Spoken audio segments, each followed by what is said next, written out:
60,000 armed Christians were on their way to reclaim Jerusalem from the infidel. Between 1095 and 1291 AD, the Pope launched 7 bloodbaths called the Christian Crusades, torturing, burning, beheading, and mass murdering hundreds of thousands of Muslims and Jews in the name of God. The Pope's brutal soldiers were called Knights Templar, or Knights of the Temple of Solomon, and evolved into today's secretive brotherhood called the Freemasons. Between 1450 and 1700 AD, the Catholic Church followed up their holy terror with the Inquisition. Based on rumors of practicing witchcraft, the Catholic Church hunted down, tortured, and burned alive millions of innocent women at the stake.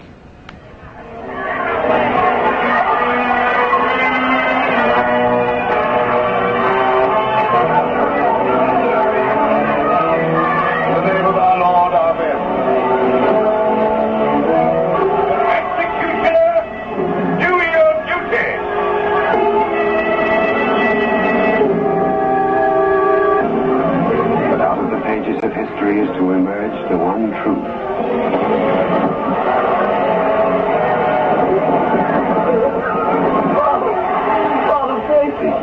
And may the angels lead thee into paradise. During World War II, the Vatican was criticized for supporting Hitler and his Nazi regime. To this day, the Vatican is still under investigation for plundering Nazi gold from the Swiss bank accounts of Jewish Holocaust victims. Over the past 5 decades, more than 1,500 priests and bishops have been identified in the sexual assault of tens of thousands of boys and girls in their trusting congregations and orphanages. Why is this filthy rich institution preaching spiritual values of poverty and chastity while cardinals, bishops, and priests cover up their crimes of sexual abuse? Why has the Church fought and resisted the compensation claims of their sexually, emotionally, and spiritually traumatized victims? Like Vatican City, London's inner city is also a privately owned corporation or city-state, located right smack in the heart of Greater London. It became a sovereign state in 1694 when King William III of Orange privatized and turned the Bank of England over to the bankers. By 1812, Nathan Rothschild crashed the English stock market and scammed control of the Bank of England. Today, the city-state of London is the world's financial power center and the wealthiest square mile on the face of the earth. It houses the Rothschild-controlled Bank of England, Lloyd's of London, the London Stock Exchange, all British banks, the branch offices of 385 foreign banks, and 70 U.S. banks. It has its own courts, its own laws, its own flag, and its own police force. It's not part of Greater London or England or the British Commonwealth and pays no taxes. The city-state of London houses Fleet Street's newspaper and publishing monopolies. It is also the headquarters for worldwide English Freemasonry and headquarters for the worldwide money cartel known as the Crown. Contrary to popular belief, the Crown is not the royal family or the British monarch. The Crown is the private corporate city-state of London. It has a council of 12 members who rule the corporation under a mayor called the Lord Mayor. The Lord Mayor and his 12-member council serve as proxies or representatives who sit in for 13 of the world's wealthiest, most powerful banking families. This ring of 13 ruling families includes the Rothschild family, the Warburg family, the Oppenheimer family, and the Schiff family. These families and their descendants run the Crown Corporation of London. The Crown Corporation holds the title to worldwide Crown land in Crown colonies like Canada, Australia, and New Zealand. The British Parliament and the British Prime Minister serve as a public front for the hidden power of these ruling Crown families. Like the city-state of London and the Vatican, a third city-state was officially created in 1982. That city-state is called the District of Columbia and is located on 10 square miles of land in the heart of Washington. The District of Columbia flies its own flag and has its own independent constitution. Although geographically separate, The city-states of London, the Vatican, and the District of Columbia are one interlocking empire called Empire of the City. The flag of Washington's District of Columbia has 3 red stars, one for each city-state in the 3-city empire.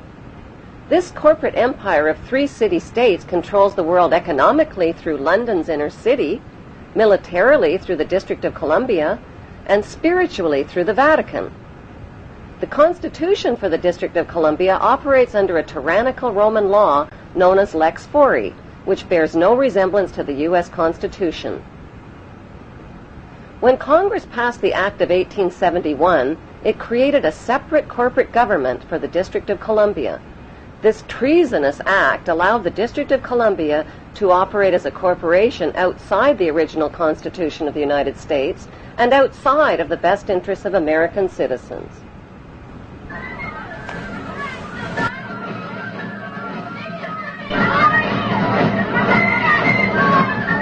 A sobering study of the signed treaties and charters between Britain and the United States exposes a shocking truth. The United States has always been, and still is, a British Crown colony. King James I was famous not for just changing the Bible into the King James Version, but for signing the First Charter of Virginia in 1606. That charter granted America's British forefathers a license to settle and colonize America. The charter also guaranteed that future kings and queens of England would have sovereign authority over all the citizens and colonized land in America stolen from the Indians. After America declared its independence from Great Britain, the Treaty of 1783 was signed. That treaty specifically identifies the King of England as the Prince of the United States and contradicts the belief that America won the War of Independence. Although King George III of England gave up most of his claims over his American colonies, he kept his right to continue receiving payment for his business venture of colonizing America. If America had really won the War of Independence, they would never have agreed to pay debts and reparations to the King of England. When Congress passed the 13th Amendment to the Constitution, the U.S. President was made subservient to the King of England. The 13th Amendment is called the Title of Nobility Amendment and forbids U.S. presidents and their officials from using royal titles like king or prince or baron. For some mysterious reason, the 13th Amendment, which was ratified in 1810, no longer appears on current copies of the Constitution. America's blood-soaked War of Independence against the British bankrupted America and turned its citizens into permanent debt slaves of the king. In the War of 1812, the British torched and burned to the ground the White House and all U.S. government buildings and destroyed ratification records of the U.S. Constitution. 1 century later, a corrupt U.S. Congress committed the biggest theft in world history. They passed Paul Warburg's Federal Reserve Act in 1913, handing over America's gold and silver reserves and total control of America's economy to the Rothschild banksters. Most Americans still believe that the Fed, or Federal Reserve, is the government. It is not. The Fed is a privately owned banking system whose majority Class A shareholders are the Rothschilds, Warburgs, Kuhn and Loeb, J.P. Morgan, Rockefeller, Israel Seif, and the Lehman Brothers. This private banking cartel is the Fed and is never audited and never pays taxes. They print and design America's money, which displays their symbols of an Egyptian pyramid, a Masonic all-seeing eye, and the words, "In God we trust." Who exactly is the God they trust? They also collect American taxpayers' money through the IRS. Then they loan it back again with interest to pay for roads, bridges, and other public works.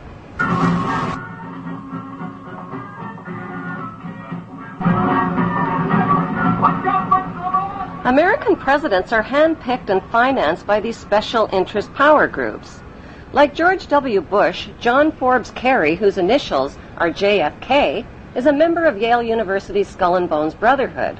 The Forbes part of John Kerry's name identifies his descendancy from Captain Robert Bennett Forbes, who was a drug runner for the Rothschilds' opium drug trade with China in the 1800s. Most U.S. citizens believe that the United States is a country and that the President is the most powerful man on earth. The United States is not a country. It is a corporation, and the President is President of the Corporation of the United States. He and his elected officials work for the corporation, not for the American people. Since the United States is a corporation, who owns the corporation of the United States?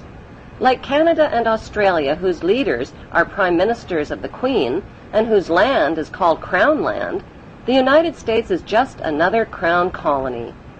Crown colonies are controlled by the empire of 3 city-states.